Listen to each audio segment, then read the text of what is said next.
In the era of social media, it's the printed word that has taken the Trump administration by surprise. The book that shook Washington and ended the relationship between President Trump and Steve Bannon. Because I myself, just last night, was speaking to people inside the White House who are saying, holy cow. Michael Wolff's book, Fire and Fury, provides a scathing look at life inside President Trump's inner circle and life in the White House. Wolff describes a president who struggles to comprehend advice from his own team.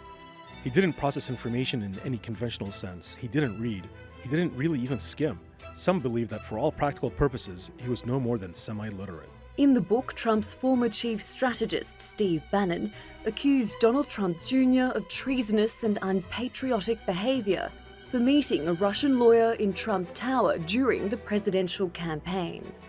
Bannon has since walked back that claim by issuing a public apology, but his ties to the Trump team have been cut, and that could signify a shift away from the far-right base Bannon brought with him.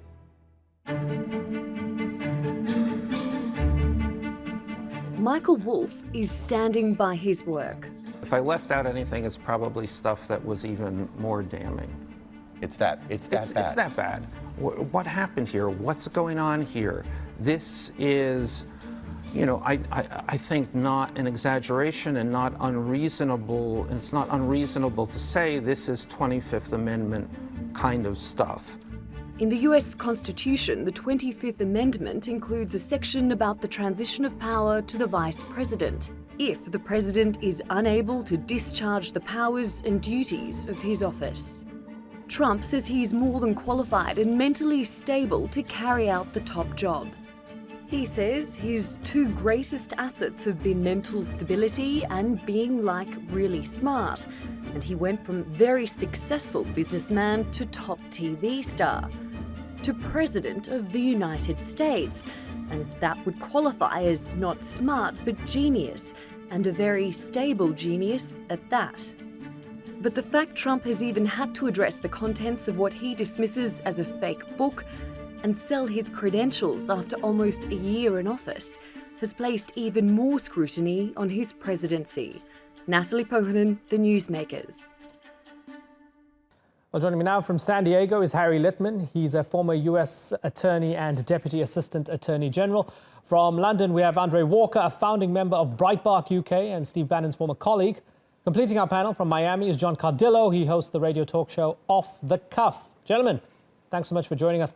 Harry, let me begin with you and ask you, if you've read the book and what you thought of it. Even if you haven't, what do you think of the revelations in the book? Right. I have read the book. Like many other people, I tore through it at 9 a.m. on Friday morning. I mean, look, it's always been a tumultuous presidency, but the book has added to, it hasn't created, but it's added to this sense of crisis and grave concern in the White House. The thing that is noteworthy to me about the book is every single person, this is not a Bannon versus Trump dynamic, everybody who talks in that book comes out with the same portrayal of the president as a deeply unstable, raging child, and with all that portends for national security and world security. There are also, for me as a former prosecutor, there are many nuggets in the book that somebody like Robert Mueller, whom I've worked with, is going to be able to mine to really turn up the heat on individual actors, Kushner, Trump Jr., and of course the president himself. So there's a sense of real crisis now afoot. And in general, the defenses that you hear from on behalf of Trump and others don't seem to be at all on the merits. Everybody seems to acknowledge what's in the book, but they just try to change the subject and talk about other things like Hillary Clinton. Right. John Cardillo, so we have Bannon at the center of all of this. It's the book plus Bannon and this nasty breakup.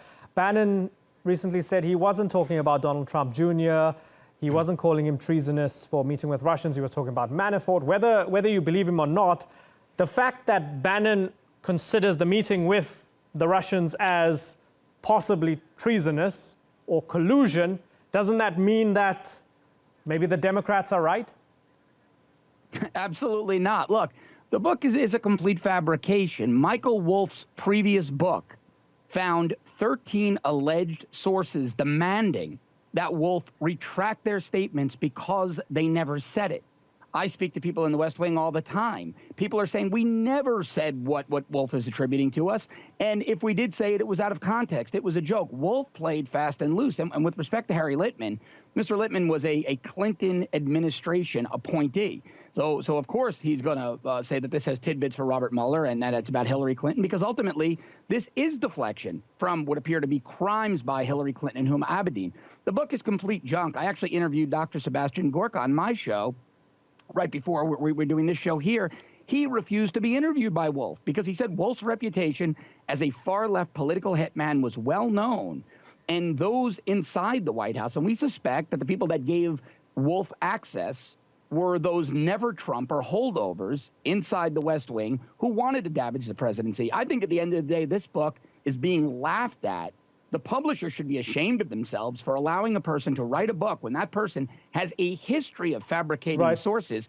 And I think this will be forgotten about next week. But John, let me ask you, if the book is suggesting that this is an insecure and unstable man, and it comes out, and the president's the most powerful man in the world, and then he issues cease and desist threats against both Bannon and the book, doesn't that in some way vindicate what the book is saying? Maybe it means that there's some truth to it. If he's taking it so seriously, doesn't it mean that there might be some truth to it?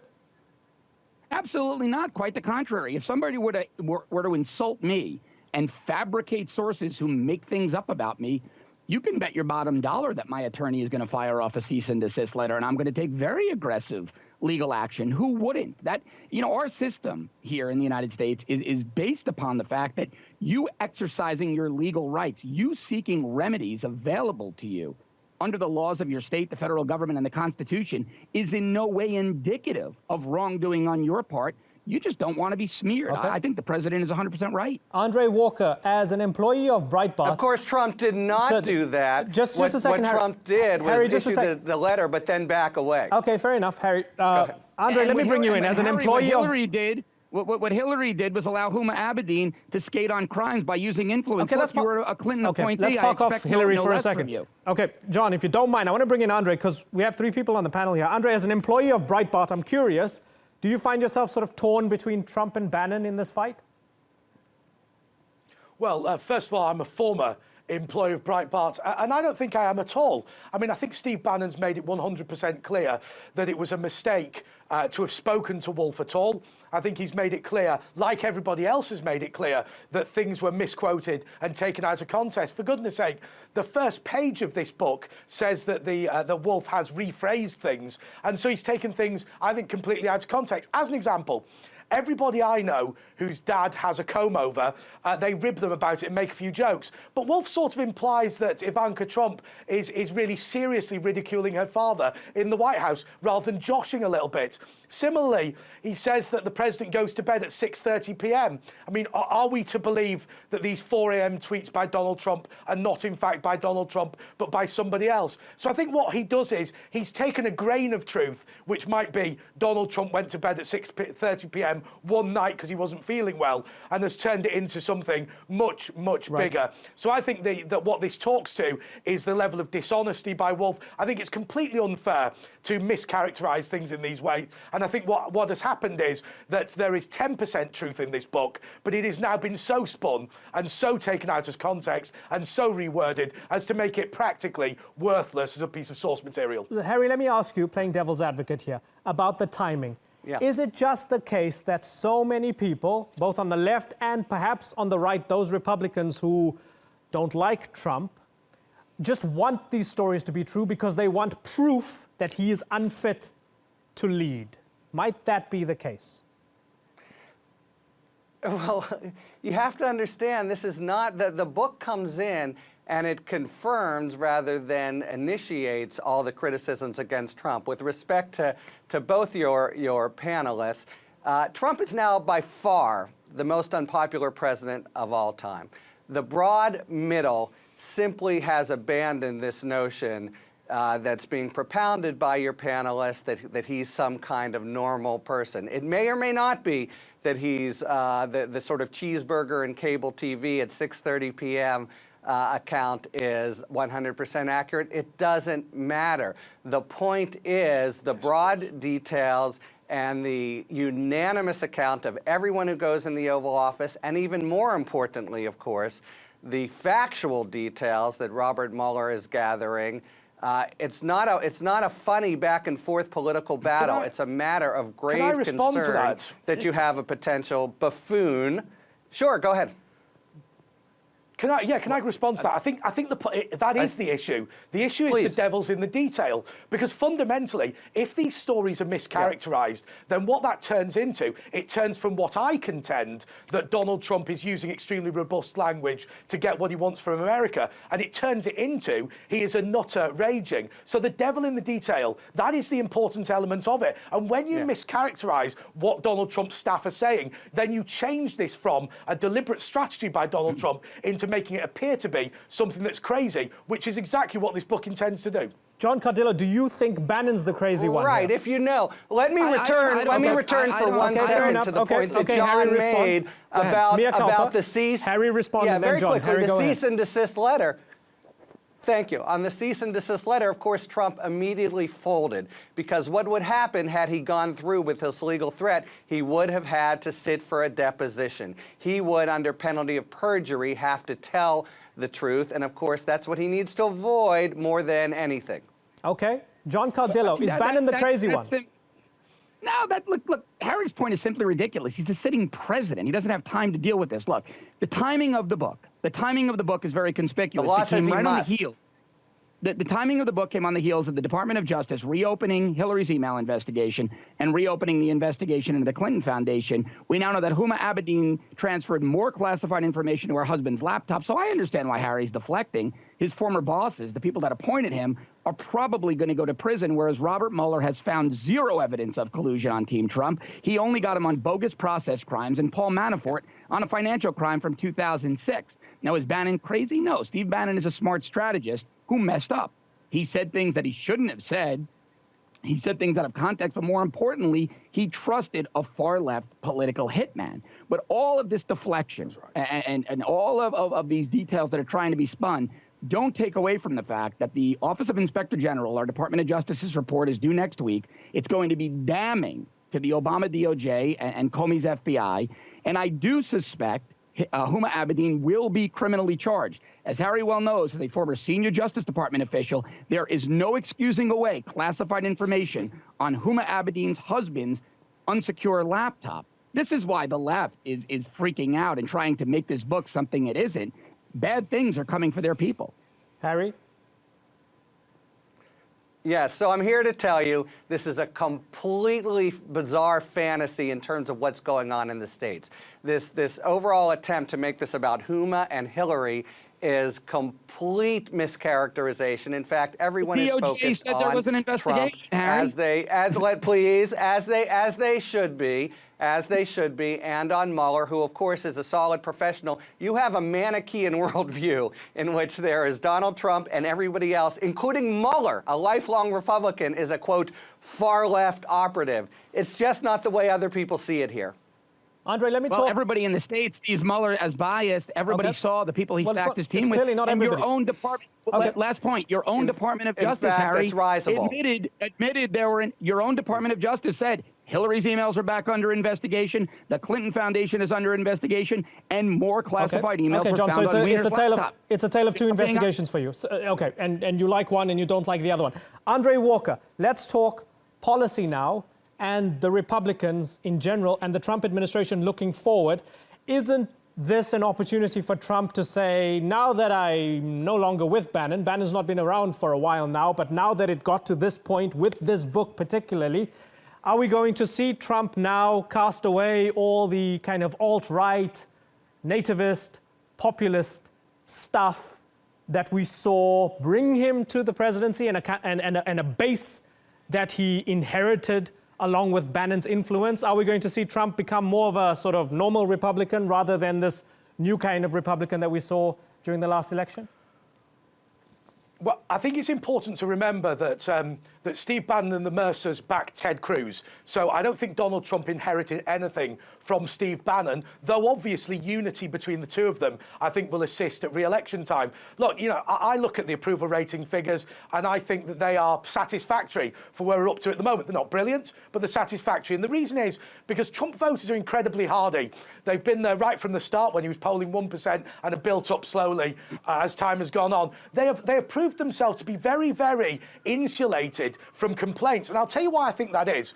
Because actually, when you take away the bluster, when you take away the tough language, when you take away the rhetoric, when you take away the late night tweeting, Donald Trump is achieving his agenda. The reason people are going mad is because he is one of the first presidents ever to be criticised for actually doing what he promised to do during the election. I think the reform of the tax code, the reduction of corporation tax, is going to enable him to pay for that important infrastructure finance that he's desperate to put through.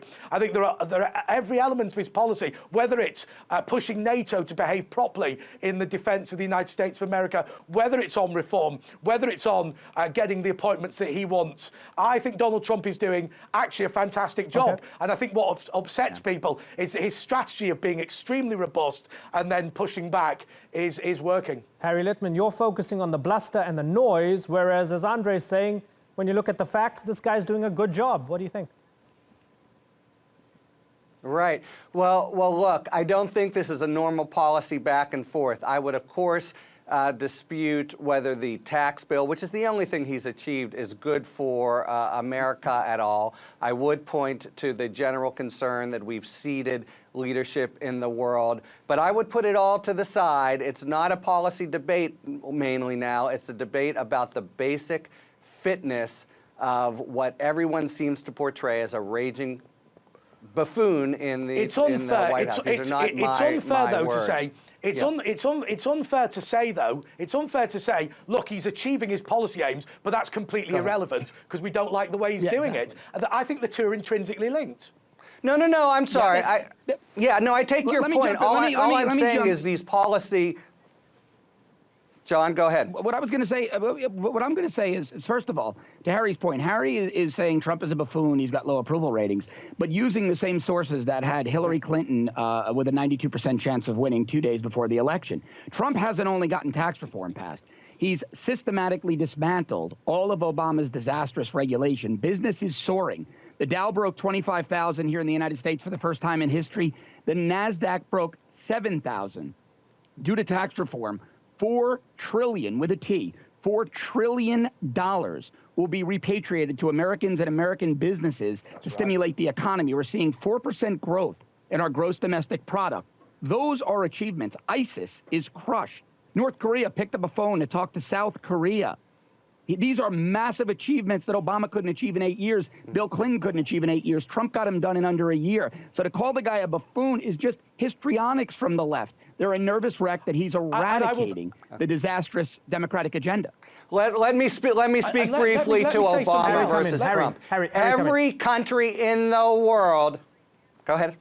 Come in, Harry. Every country in the world, with the exception of Russia and Israel, thinks that Trump is a loss from Obama. Everybody in the country thinks Obama the same. I would be glad to debate. Obama laid down for John, I let you go. John, I let you go. John, please let me finish. You've got the same kind of bullying as your patron. Look, the point is not I would be glad to debate the bona fides and how it works for regular pocketbook Americans, the few things that Trump has achieved. I just want to emphasize for people in Europe what the real gestalt is over here, which is not the back and forth about these policy issues or the deep concern about Trump is achieving. It's the real crisis, Watergate-style crisis, that we have a constitutional problem that may result in the removal of a sitting president of the United States for the first time. That's what all news stations, including Fox, are focused on. Okay, so let me add to that for a second. John, just a second. John, just a second. So here's a man who was, in the DOJ. He knows a thing or two about the legal machinations of the federal system in the United States. He believes there's a possibility that the president will be removed. Why is this so kind of laughable to you? Tell me, John.